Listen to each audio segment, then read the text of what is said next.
Deserción y apostasía. ¿Queréis acaso iros también vosotros?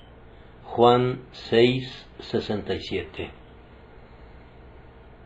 Ningún mal que pudiera recaer jamás sobre nuestras comunidades cristianas es más lamentable que el que proviene de la defección de los miembros. La pena más abrumadora que pudiera estrujar el corazón de un pastor es la que proviene de la perfidia de su amigo más íntimo. La más horrenda calamidad que la Iglesia pudiera temer no es la que proviene del asalto de los enemigos que están afuera, sino de los falsos hermanos y traidores que están dentro del campamento. Mi eminente predecesor, Benjamin Keach, aunque fue arrestado y llevado ante los magistrados, encarcelado y puesto en la picota, y obligado a sufrir de otras maneras por el gobierno de su época, por las doctrinas evangélicas que predicaba y publicaba, descubrió que era más fácil enfrentar el rudo trato de los enemigos declarados que soportar las penas del amor herido o que sufrir el golpe de una confianza ultrajada.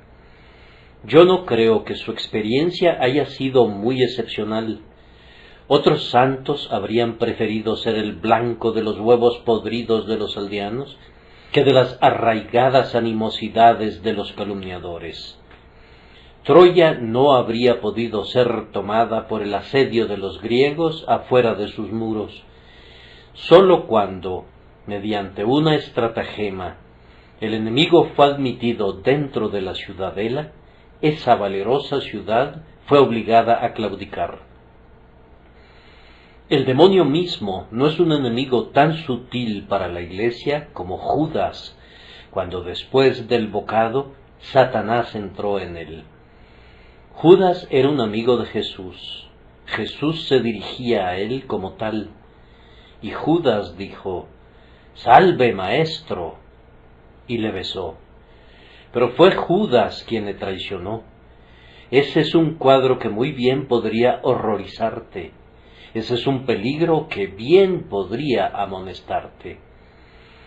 En todas nuestras iglesias, entre las muchas personas que se incorporan, hay algunos que desertan, continúan por un corto espacio de tiempo y luego regresan al mundo. La razón radical por la que se retiran es una obvia incongruencia. Salieron de nosotros, pero no eran de nosotros, porque si hubiesen sido de nosotros, habrían permanecido con nosotros. Los inconversos afiliados a nuestra comunión no son ninguna pérdida para la Iglesia cuando se marchan. No constituyen una pérdida real, así como tampoco la dispersión del tamo del piso de la era es un detrimento para el trigo. Cristo mantiene siempre activo su aventador. Su propia predicación pasaba constantemente a sus oyentes por el tamiz. Algunos serán dispersados por el viento porque eran paja. No creían realmente. Por el ministerio del Evangelio, por el orden de la providencia, por todos los arreglos del gobierno divino, lo precioso es separado de lo vil, y la plata es limpiada de la escoria para que la buena simiente y el metal puro permanezcan y sean preservados. El proceso es siempre doloroso, genera un gran escudriñamiento de corazón entre quienes permanecen fieles y provoca una profunda ansiedad en los espíritus dóciles de carácter tierno y compasivo. Confío, queridos amigos, que no pensarán que albergo algunas sospechas mezquinas respecto a la fidelidad de ustedes debido a que mi texto contiene un llamado tan directo y personal a su conciencia. La pregunta, tal como está planteada por nuestro Señor, revela un mayor grado de sufrimiento que de pasión. ¿Queréis acaso iros también vosotros? La dirigía a los 12 escogidos. Yo me hago la misma pregunta. les hago esa misma pregunta a quienes son líderes de la Iglesia. La hago a cada uno de sus miembros sin excepción. ¿Queréis acaso iros también vosotros? Pero si hubiese alguien para quien fuera peculiarmente aplicable, no deseo dejar de hacerle la pregunta a ese individuo muy personalmente. ¿Cómo? ¿Te vas?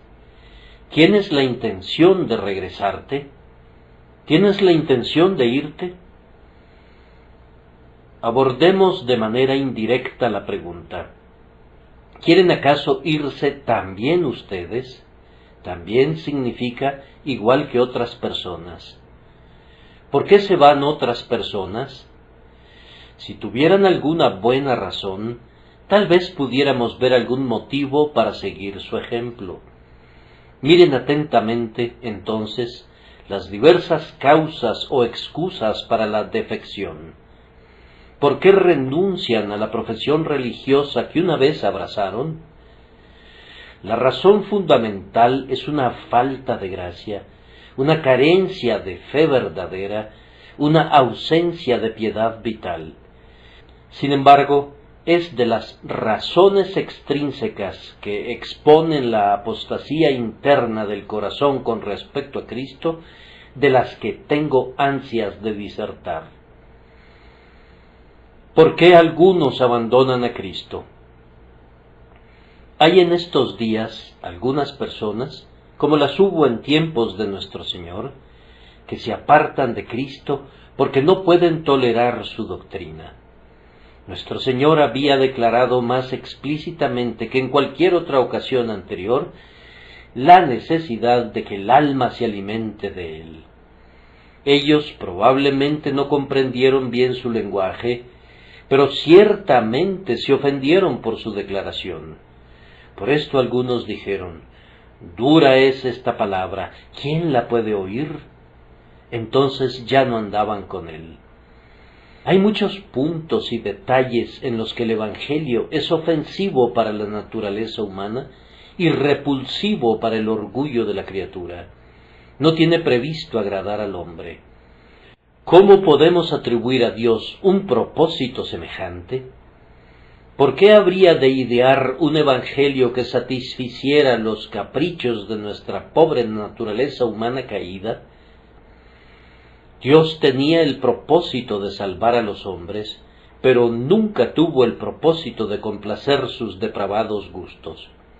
Más bien pone el hacha a la raíz del árbol y derriba el orgullo humano. Cuando los siervos de Dios son conducidos a exponer alguna doctrina que humilla, hay algunos que dicen: «Ah, yo no le daré mi asentimiento a eso». Dan coces contra cualquier verdad que hiera sus prejuicios. ¿Qué dicen ustedes, hermanos, a las demandas del Evangelio respecto a la lealtad de ustedes? Si descubrieras que la palabra de Dios censura tu placer favorito o contradice tus apreciadas convicciones, ¿te ofenderías de inmediato y te irías? No. Si sus corazones fuesen rectos para con Cristo, estarían preparados a dar la bienvenida a toda su enseñanza y a rendir obediencia a todos sus preceptos. Basta con que se compruebe que es la enseñanza de Cristo para que el profesante de mente recta esté dispuesto a recibirla.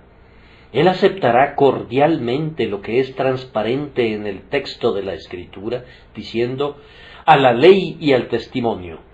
Si no dijeren conforme a esto, es porque no les ha amanecido». En cuanto a lo que es meramente inferido y argumentado a partir del sentido general de la Escritura, el corazón sincero no se apresurará a rechazarlo, sino que lo investigará con paciencia, como los de Berea, que eran más nobles que los que estaban en Tesalónica, pues recibieron la palabra con toda solicitud, escudriñando cada día las Escrituras para ver si estas cosas eran así. Oh, que la palabra de Cristo habite ricamente en nosotros. Dios no quiera que ninguno de nosotros se aparte ofendido por causa de Él, de su bendita persona, de su santo ejemplo o de su sagrada enseñanza.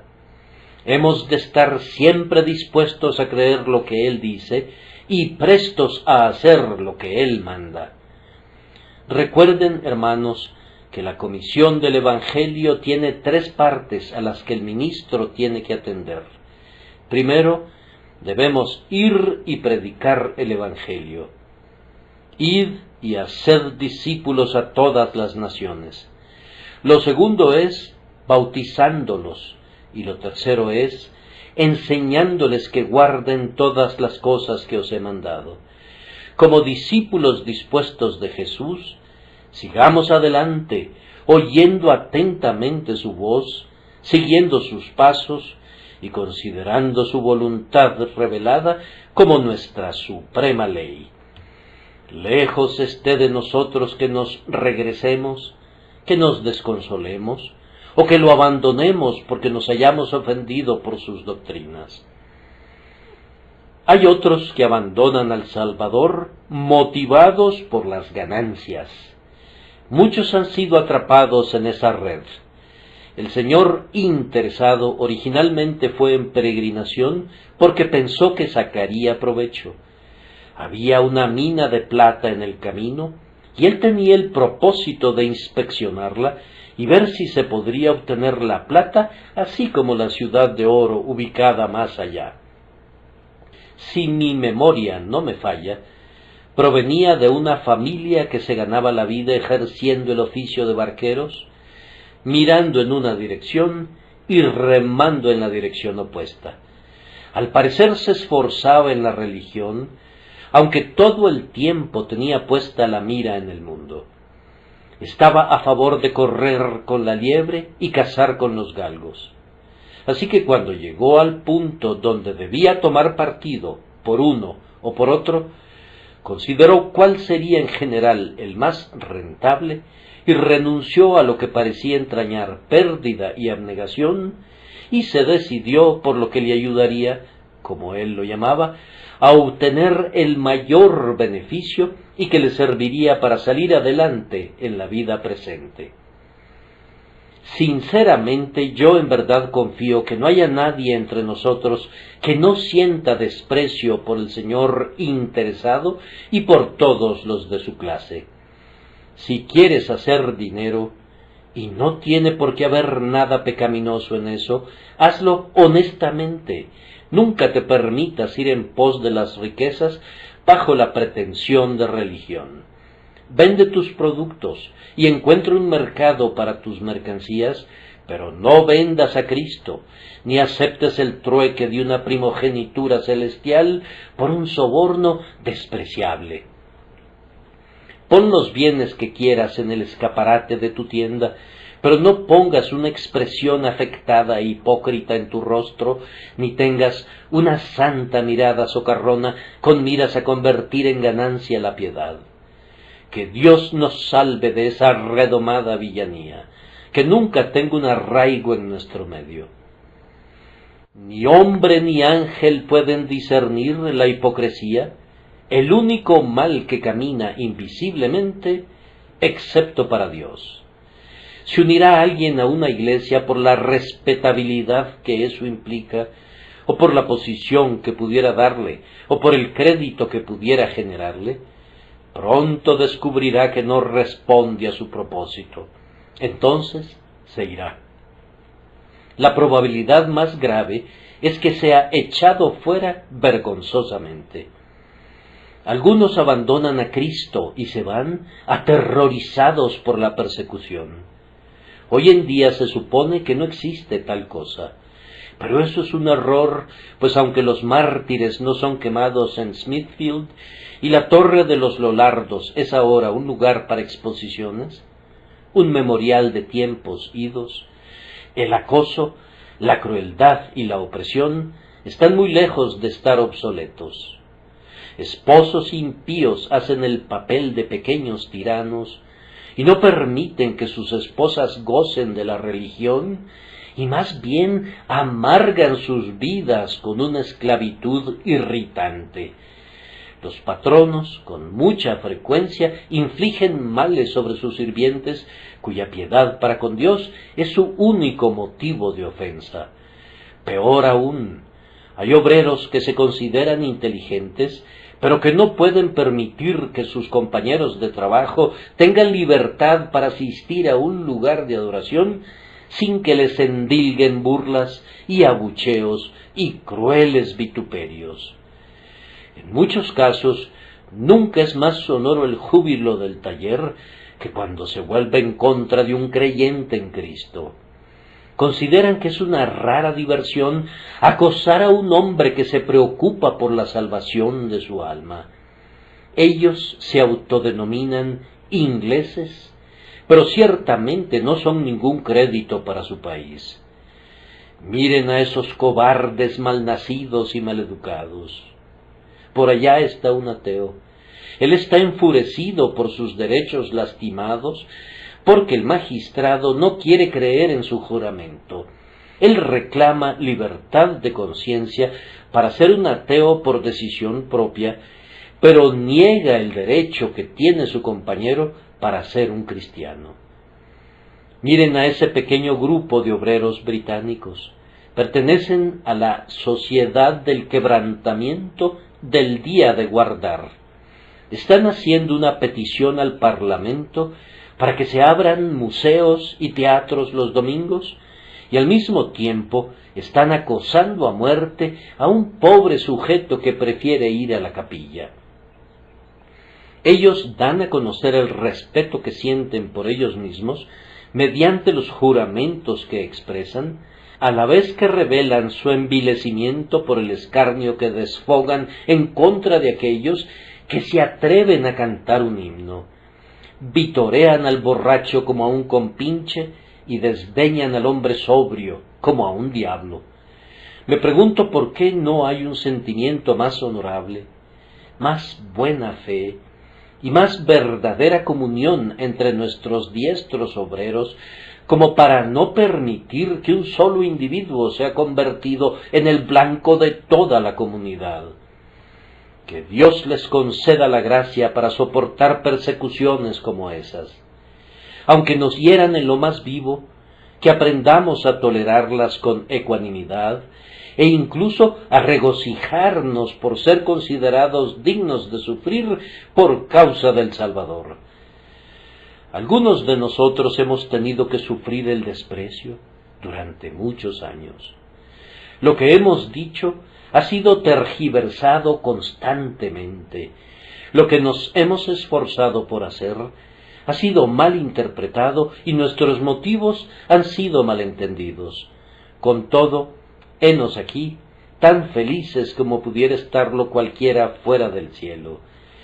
No hemos sido afectados por ninguna de las calumnias que han sido apiladas contra nosotros. Nuestros enemigos habrían querido aplastarnos, pero bendito sea Dios, porque Él nos animó con frecuencia cuando nos sentíamos abatidos. Que el Señor les dé de igual manera fortaleza de mente y valor de corazón para soportar virilmente la tribulación. Entonces no se preocuparían más por las risas y las burlas de los hombres que lo que se preocupan por el ruido de esas aves migratorias que pasan volando alto sobre la cabeza, que se oyen en un ocaso otoñal cuando hacen su tedioso viaje a un clima distante. Ten ánimo, varón, teme a Dios y enfrenta a tus acusadores. El verdadero valor se fortalece con la oposición. No pienses nunca en desertar del ejército de Cristo. Mucho menos debes hacer el papel de cobarde debido a la insolencia de algún matón maleducado. Tu fe no ha de ser vencida por tales burlas. ¡Ay, que tantos espíritus cobardes se hayan ido por causa de la tranquilidad carnal y hayan abandonado a Cristo cuando su amado nombre se convirtió en la broma del borracho y la burla de los necios!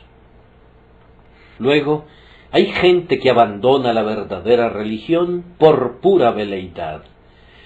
Yo no sé cómo explicar las defecciones de algunas personas. Si revisaran la lista de naufragios, notarían que algunos barcos se han hundido debido a colisiones y otros debido a que se han estrellado contra las rocas. Pero algunas veces se encuentran con un barco hundido en alta mar. Nadie sabe cómo sucedió el hundimiento. El propio dueño no puede entenderlo. Era un día tranquilo y había un cielo sin nubes cuando el barco se hundió. Hay algunos profesantes que, con respecto a la fe, han naufragado bajo circunstancias aparentemente favorables, tan libres de problemas, tan exentos de tentación, que no hemos visto nada que despertara alguna ansiedad por ellos, y con todo se han hundido de pronto. Nos quedamos sorprendidos y asombrados. Yo recuerdo a uno que cayó en pecado descarado, de quien un hermano imprudentemente dijo: si ese hombre no es un cristiano, yo no lo soy. Sus oraciones habían sido ciertamente fervorosas. Muchas veces me derritieron delante del trono de gracia, y sin embargo, la vida de Dios no podía haber estado en su alma, pues vivió y murió en flagrante vicio y fue impenitente hasta el fin. Yo solo puedo atribuir tales casos a una suerte de veleidad que puede ser cautivada con un sermón o con una obra de teatro, que puede hacerlos tomar un asiento en la capilla o un palco en la ópera con igual despreocupación, y siguen ávidamente la excitación de la hora, una cosa tras otra y nada perdurable. Impetuoso como las aguas, no serás el principal. Profesan impulsivamente el cristianismo, si bien no lo abrazan, y luego, sin molestarse a renunciar a él, caen en la infidelidad. Son lo suficientemente blandos y maleables para que se pueda darles cualquier forma. Hechos de cera pueden ser moldeados por cualquier mano que sea lo suficientemente fuerte para sujetarlos. Que el Señor tenga misericordia de cualquiera de ustedes que pudiera ser de ese género. Brotan de pronto y súbitamente se marchitan. Apenas ha sido sembrada la simiente y ya sale el brote. ¡Qué cosecha maravillosa prometen ustedes! Pero, tan pronto como sale el sol con su calor ardiente, puesto que no hay tierra, la buena semilla se marchita. Pídanle a Dios que sean surcados profundamente, que la plancha de hierro de la roca que está por debajo pueda ser quebrada por completo, para que tengan abundante subsuelo y una raíz firme, para que la fronda que produzcan sea permanente. La carencia de principios es mortal, pero esa carencia es demasiado común. Nunca dejes de orar pidiendo que seas arraigado y cimentado, establecido y edificado en Cristo, de manera que cuando vengan ríos y soplen vientos, no caigas con una gran destrucción, como cayó aquella casa que fue edificada sobre la arena. Y cuántos abandonan a Cristo por causa de los goces sensuales.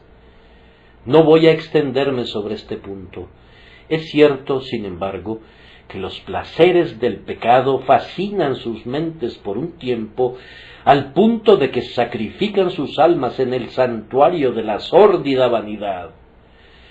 Por una alegre danza, por una diversión desenfrenada, o por un goce transitorio que no resistiría a la crítica, han renunciado a los placeres que son duraderos, a las esperanzas inmortales que nunca fallan, y han dado la espalda al bendito Salvador que da y fomenta los gustos por goces indecibles, por dichas de gloria plena. En nuestro cuidado pastoral de una iglesia como esta, tenemos una dolorosa evidencia de que un número considerable de personas se enfría gradualmente. Los reportes de los ancianos en cuanto a las ausencias reiteran las vanas excusas presentadas para la inasistencia. Uno tiene muchos hijos, para otro la distancia es demasiado grande. Pero cuando se unieron a la iglesia, la familia era igualmente grande y la distancia era la misma. No obstante, los cuidados del hogar se vuelven más tediosos cuando el interés por la religión comienza a flaquear y la fatiga del viaje se incrementa cuando el celo por la casa de Dios vacila. Los ancianos temen que esas personas se están enfriando.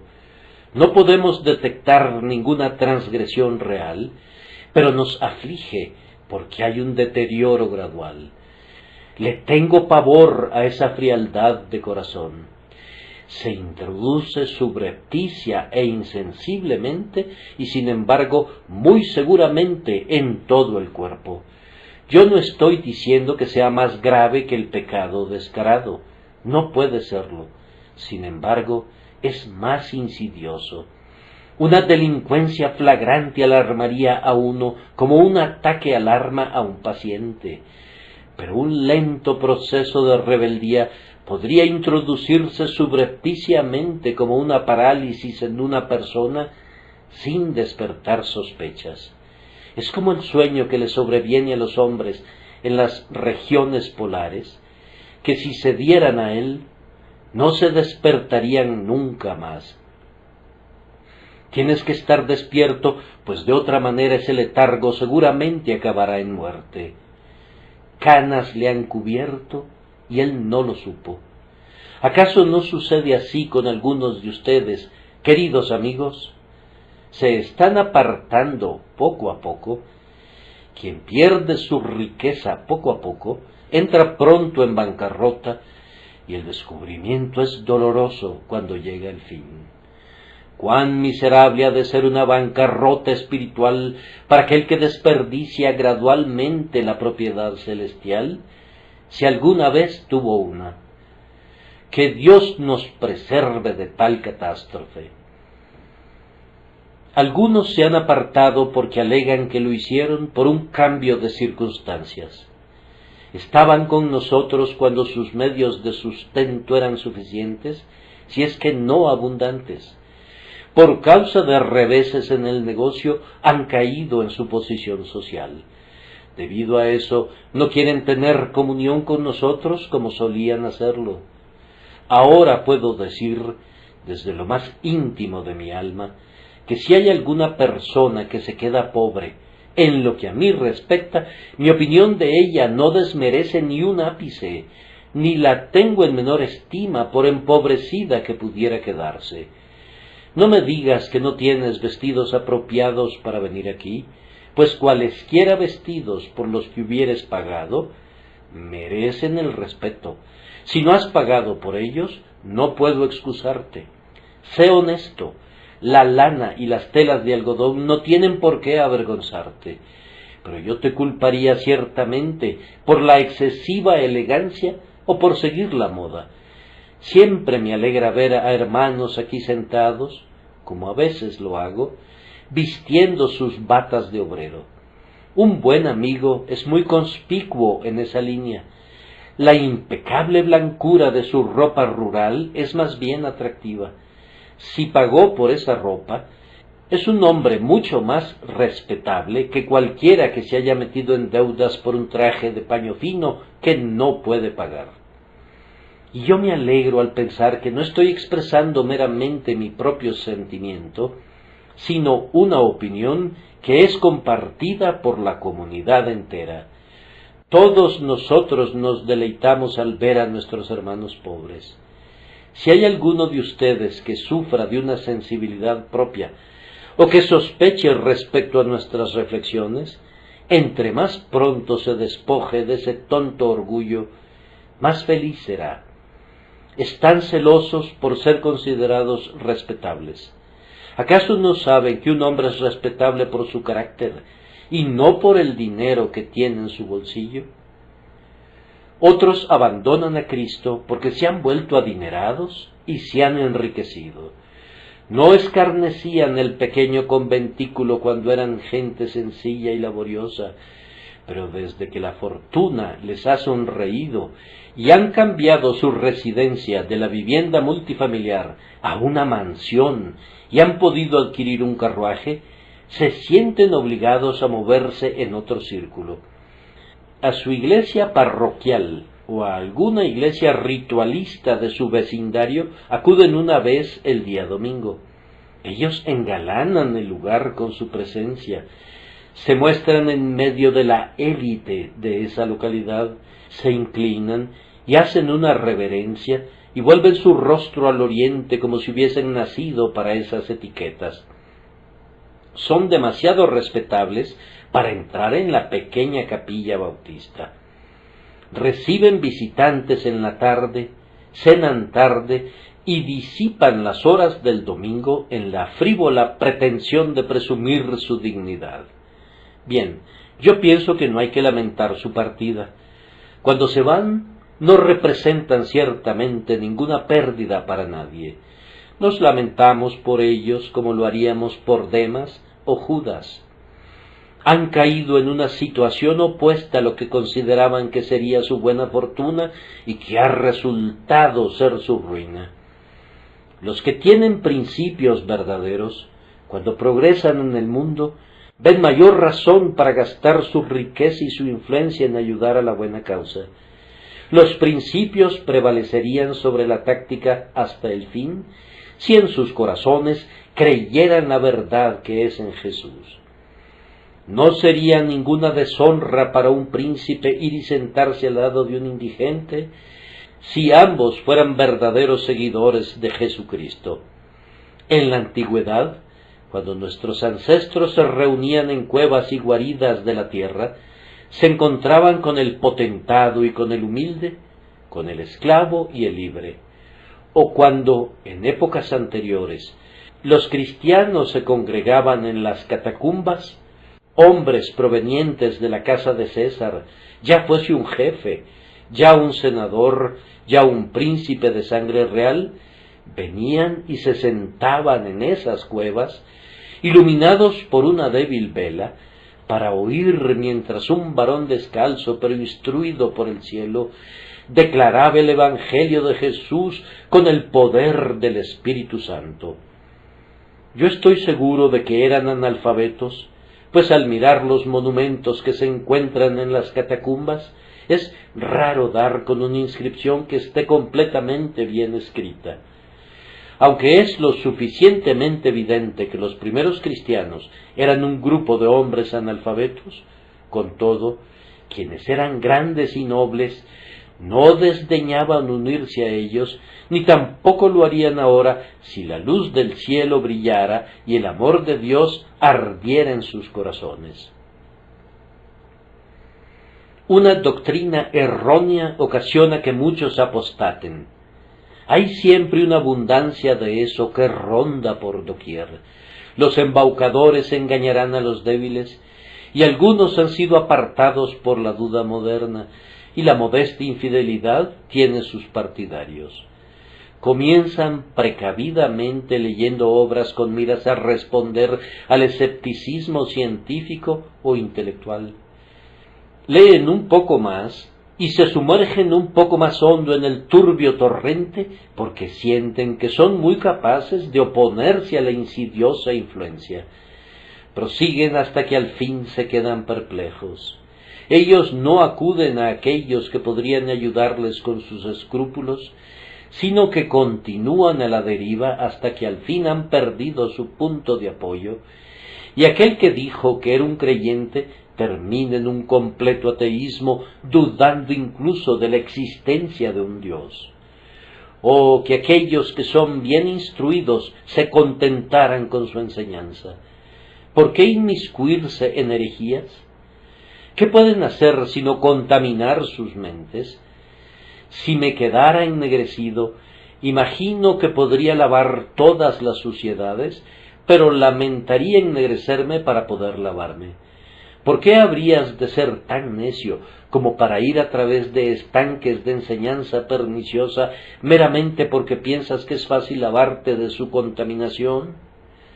Esa frivolidad es peligrosa. Cuando comienzas a leer un libro y lo encuentras pernicioso, deja de leerlo. Alguien podría reprenderte por no completar su lectura, pero ¿por qué habrías de hacerlo? Si yo tengo un trozo de carne sobre mi mesa, cuyo olor y sabor me convencen de inmediato de que está pútrido y descompuesto, debería mostrar mi discreción engulléndolo absolutamente todo antes de pronunciar mi juicio de que no es apropiado como alimento. Un bocado es más que suficiente, y una frase de algunos libros debería bastar para que un hombre sensible rechazara todo el texto. Que aquellos que puedan disfrutar ese tipo de alimentos se queden con ellos, pero yo tengo una preferencia por un alimento mejor. Sigue con el estudio de la palabra de Dios. Si fuese tu deber denunciar estos males, enfréntalos valerosamente, con oración a Dios para que te ayude. Pero si no, como un humilde creyente en Jesús, ¿qué tienes que hacer gustando y probando esa comida tan nociva cuando es expuesta en el mercado? No voy a continuar en esta vena. Es doloroso para mí hacerlo, si no lo fuera para ustedes. Voy a condensar en unas cuantas frases mi respuesta a la segunda pregunta. ¿Qué es de ellos? Los que se apartan, ¿qué será de ellos? Bien, si son hijos de Dios, yo les diré qué será de ellos, pues lo he visto decenas de veces. Aunque se aparten, no son felices. No pueden descansar, pues son miserables aun cuando procuren estar alegres. Después de un tiempo comienzan a recordar a su primer esposo, pues entonces les iba mejor que ahora. Regresan, pero hay un gran número de ellos, por no hablar de la vergüenza que tienen que cargar a sus tumbas, que nunca son los hombres que fueron antes. Tienen que tomar un segundo lugar entre sus compañeros. Y aun si la gracia soberana bendijera tan maravillosamente su dolorosa experiencia como para que fueran restaurados plenamente, no pueden mencionar jamás el pasado sin lamentarlo amargamente. Con su desvío sirviendo como faro para otros, les dirán a los jóvenes: no hagan nunca lo que yo he hecho, de ello no proviene ningún bien y sólo males. En la vasta mayoría de los casos, sin embargo, no son el pueblo del Señor. Entonces, ese es el resultado. Los que resultan ser traidores a una profesión que una vez hicieron, son las personas más difíciles de ser impresionadas en el mundo. Sin duda, algunos de ustedes, cuando vivieron en el campo, solían llegar puntuales a sus acostumbrados lugares de adoración, pero desde que vinieron a Londres, donde su ausencia de cualquier santuario pasa inadvertida, raramente entran en los atrios de la casa del Señor, y no habrían estado aquí esta noche a no ser por algún incentivo especial, algún primo del campo o algún amigo particular que los haya traído. Aunque sea desconocida para mí, Dios explora tu senda. Bien, tú estás aquí, y con todo, pudiera ser que fuera para escaso beneficio. Has recibido consejos y advertencias con tal profusión, que amonestarte sería como derramar aceite sobre una plancha de mármol. Si Dios, por su omnipotente misericordia, no quebrantara tu obstinado corazón, no habría ninguna esperanza para ti. Tales personas frecuentemente pierden toda conciencia. Pueden llegar bastante más lejos que cualquier otra persona hablando en contra de la religión. Algunas veces se aventurarán a decir que saben tanto al respecto que podrían exponerlo. Su jactancia y su amenaza son igualmente sin ningún significado. Pero así como los muchachos chiflan para darse valor cuando caminan a través del camposanto de la iglesia, así su vana plática y sus historias sin sentido traicionan su miedo sofocado. Hablan desdeñosamente de Dios, mientras se justifican a sí mismos en una trayectoria en la que su propia conciencia los censura. Ay, algunos de ellos regresan para comprobar que son los pecadores más abandonados en el mundo. La materia prima con la cual el diablo construye la red más letal es la que se daba por sentado que era la sustancia más santa. No podría haber habido un Judas que traicionara a Cristo si no hubiese sido distinguido primero como un discípulo que se aventuró a besar a su maestro. Tienes que sacarlo de entre los apóstoles para ser a un apóstata, así como los cabecillas de una transgresión desenfrenada, cuando son convertidos, a menudo se convierten en los mejores predicadores del avivamiento. Así aquellos que parecieran ser los más leales súbditos de Cristo, cuando se convierten en renegados, demuestran ser los enemigos más encarnizados y los pecadores más negros. Dolorosos recuerdos se agolpan en la mente de uno. Estando aquí ahora en medio de una gran iglesia, me vienen a la mente cosas que han atormentado a mi alma. Que Dios me conceda que no vea a nadie parecido a ellos de nuevo. Se van. Ah, Dios mío, muchísimos de ellos se van para morir en una rotunda desesperación. ¿Leyeron alguna vez la vida de Francis Spira? Si quieren dormir esta noche, no emprendan la lectura de esas memorias.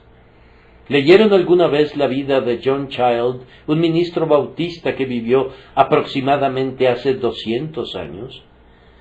El señor Kitsch la narra en una de sus obras. Él era un hombre que conocía la verdad y en gran medida había sentido su poder, pero se apartó de ella, y antes de morir, sus expresiones fueron demasiado terribles para ser oídas. El remordimiento y la desesperación de su espíritu hicieron huir a todos los presentes. Por último, puso manos violentas sobre sí mismo, pues no ha de sorprendernos que un hombre se ahorque si después de haber visto a Cristo a la cara y de haberle besado, le traiciona y le crucifica de nuevo.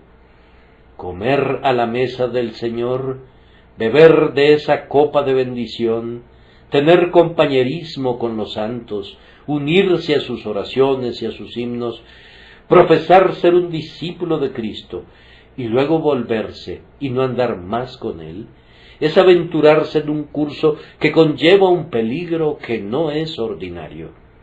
La oscilación del péndulo, si ha sido levantado en alto y luego se suelta, es mucho mayor en el lado opuesto. No me sorprende que alguien que renuncia intencionalmente a sus votos de consagración a Jesús sea precipitado en el pecado flagrante.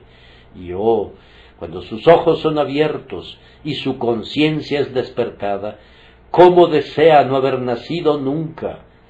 Si pudiera terminar su existencia y aniquilar su alma conmovida por la angustia, entonces el más extremo acto de desesperación con el cual pudiera terminar su vida, que no puede remediar, puede ser considerado sabio.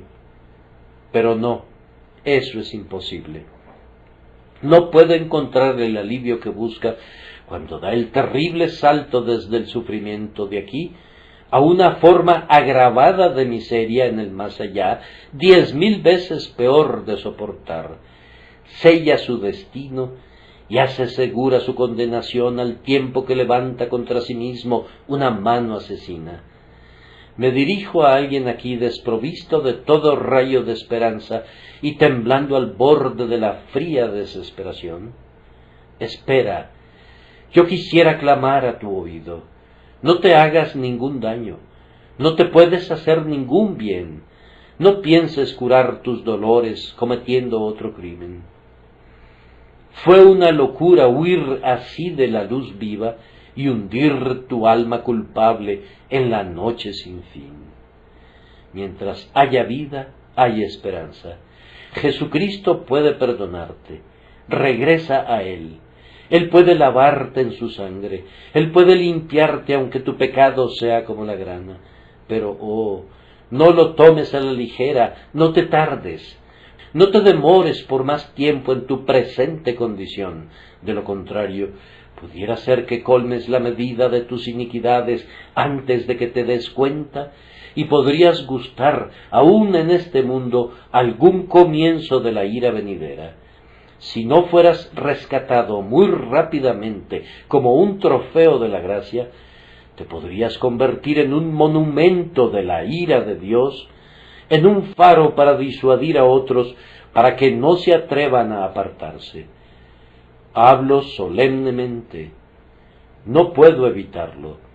Siento tan intensamente el terror de ese mal, y estoy tan seguro de que algunos de ustedes lo están tomando a la ligera, que me pondría de rodillas y les suplicaría con lágrimas en los ojos que se preocupen por el lugar donde se encuentran.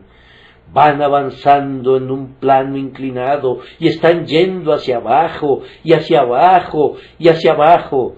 Sus pies están aún ahora en deslizaderos, desde los cuales multitudes han caído en el precipicio de la destrucción. Cómo son conducidos a la desolación como en un instante. Que el Señor se apresure a librarlos, que extienda su mano y los reciba. Yo solo puedo llamarlos. Parecieran haber llegado a un punto donde no puedo alcanzarlos. No se aventuren a dar un paso más adelante en ese peligroso camino. Miren a Jesús, miren a Jesús. Él puede redimir sus vidas del pozo del abismo por su gracia soberana, y sólo Él puede hacerlo. Luego, como una oveja descarriada llevada de regreso al redil, adorarán su nombre. Nuestro tercer punto es este: ¿por qué no nos vamos nosotros como se han ido ellos? Si fuéramos dejados a nosotros mismos, no podría decirles ninguna razón por la que no nos iríamos como se han ido ellos. Tampoco podría decirles, en verdad, por qué el mejor varón aquí presente no podría ser el peor individuo antes que amaneciera el día de mañana, si la gracia de Dios lo dejara. John Bradford, ustedes saben, al ver a los pobres criminales cuando eran llevados a Tyburn para ser ejecutados, solía decir: allá va John Bradford, si no fuera por la gracia de Dios. Verdaderamente cada uno de nosotros podría decir lo mismo. Quedarse con Cristo, sin embargo, es nuestra única seguridad, y confiamos que nunca nos apartaremos de Él. Pero ¿cómo podemos asegurarnos de esto? Lo importante es tener un fundamento real en Cristo para comenzar: fe genuina, piedad vital. El cimiento es el primer asunto que debe ser atendido cuando se edifica una casa. Con un mal cimiento no se puede tener una casa sólida. Se requiere de un cimiento firme, de unas bases adecuadas antes de proceder a poner la estructura superior. Si su religión es una farsa, pídanle a Dios que puedan descubrirlo ahora, a menos que sus corazones estén profundamente surcados con un genuino arrepentimiento, y a menos que estén completamente arraigados y cimentados en la fe, pueden tener alguna causa para sospechar la realidad de su conversión y la veracidad de la operación del Espíritu Santo en ustedes. Que el Señor obre en ustedes un buen principio, y luego pueden tener la plena seguridad de que Él lo continuará hasta el día de Jesucristo. Recuerden también, queridos hermanos y hermanas, que si quieren ser preservados de caer, deben ser instruidos en la humildad y deben mantenerse siendo muy humildes delante del Señor. Cuando están a media pulgada del suelo, están media pulgada demasiado altos. Su lugar ha de ser nada. Confía en Cristo, pero no confíes en ti mismo. Confía en el Espíritu de Dios, pero no confíes en ninguna otra cosa que esté en ti mismo. No confíes en una gracia que hayas recibido, ni en un don que poseas. Los que caminan humildemente con Dios no resbalan. Aquellos que dependen enteramente de Dios están siempre seguros. Sé celoso de tu obediencia, sé circunspecto, sé cuidadoso. Mirad por vosotros, su caminata y conversación no pueden ser demasiado precavidas. Muchos se pierden por ser demasiado descuidados, pero nadie lo hará por ser demasiado escrupuloso. Los estatutos del Señor son tan rectos que no puedes descuidarlos sin apartarte de la senda de rectitud. Vigila y ora. Que Dios te ayude a vigilar, o de otra manera te vas a quedar adormilado. No descuides nunca la oración. Eso está en la raíz de cada defección. El retroceso comienza comúnmente en el aposento de oración. Restringir la oración es matar el propio pulso de la vida. Velad en oración. Y yo les imploro, queridos amigos, que eviten la compañía que ha descarriado a otras personas. No conversen con aquellos cuyos chistes son profanos. Manténganse lejos de ellos. No les corresponde a ustedes ser vistos de pie, y mucho menos sentados con hombres de modales relajados y conversación lasciva. No pueden hacerles ningún bien, pero el mal que podrían traer sobre ustedes no sería fácil de calcular. Tal vez hayan oído la historia, pero es tan buena que vale la pena repetirla, de la dama que puso un anuncio solicitando un cochero y fue visitada por 3 candidatos para el puesto. Al primero le hizo la siguiente pregunta: yo necesito un cochero verdaderamente bueno que guíe mi par de caballos, y por tanto le pregunto, ¿cuán cerca del peligro puede guiarlos y con todo estar a salvo? Bien, dijo él, yo podría guiarlos muy cerca en verdad. Podría acercarme a una distancia de 1 pie, unos 30 centímetros del precipicio, sin temor de accidente alguno, en tanto que yo sostenga las riendas. Ella lo despidió con el comentario de que no le servía. A la siguiente persona que vino le hizo la misma pregunta. ¿Cuán cerca del peligro podría guiar él? Teniendo la determinación de obtener la plaza, dijo, podría guiarlos hasta 1 cabello de distancia y, sin embargo, podría esquivar hábilmente cualquier contratiempo. Usted no serviría, le dijo ella. El tercero que entró tenía otra mentalidad, de manera que cuando la dama le hizo la pregunta, ¿cuán cerca del peligro podría guiar a mis caballos?, él le respondió, señora, nunca lo he intentado. Siempre he seguido la regla de guiar tan lejos del peligro como me sea posible. La dama lo contrató de inmediato. De igual manera, yo creo que el hombre que es cuidadoso de no correr ningún riesgo y de refrenarse de toda conducta equívoca, teniendo el temor de Dios en su corazón, es confiable. Si realmente estás edificado sobre la roca de la eternidad, puedes enfrentar la pregunta sin desmayo. ¿Queréis acaso iros también vosotros? Y tú puedes responder sin presunción, no, Señor, no puedo irme y no me iré. Pues ¿a quién iré? Tú tienes palabras de vida eterna, y que el propio Dios de paz te santifique enteramente. Y yo le pido a Dios que todo tu espíritu, alma y cuerpo sean preservados sin mancha hasta la venida de nuestro Señor Jesucristo. Fiel es el que os llama, el cual también lo hará. Amén.